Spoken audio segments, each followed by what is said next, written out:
know we don't like to hear this, and I know we like to talk about the goodness of God and his blessings and how good he is, and he is good. But we have to understand that we must suffer. We must suffer. I was reading my Bible, and I wondered, how did Jeremiah transition from a man of despair to a man of hope? And as I continue on reading, Jeremiah said, I kept this one thing in mind: the Lord's mercy.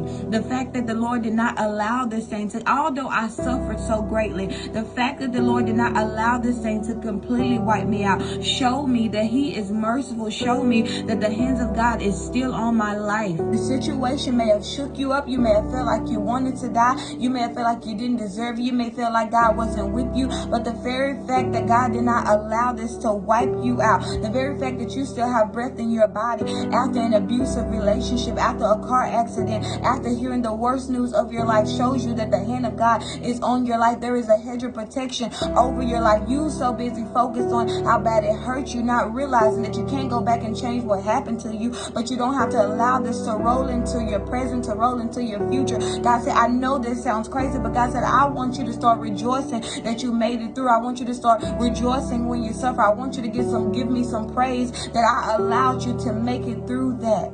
How can I rejoice when my suffering has been so great, when my suffering has been so bad? I don't even feel like myself anymore. Can I actually rejoice in my suffering? When you start to understand that suffering isn't just for no reason, that suffering produces patience, and patience produces character, and character produces hope. Paul says, I can now rejoice in my times of trouble because I understand that my suffering is not just for no reason. My suffering is teaching me things. No, that didn't feel good, but I learned some things. I learned that God is merciful. I have more patience now. I know how to be wise with my money because I got put in a situation. I know how to not talk bad about people because it could be me tomorrow. There was a time where I didn't have patience. There was a time where if you had gotten in my face, I would have slapped you. There was a time where I didn't have self-control. There was a time where I was not gentle. There was a time where I was quick to anger, but because I went through some things. And this is why I love Eli response.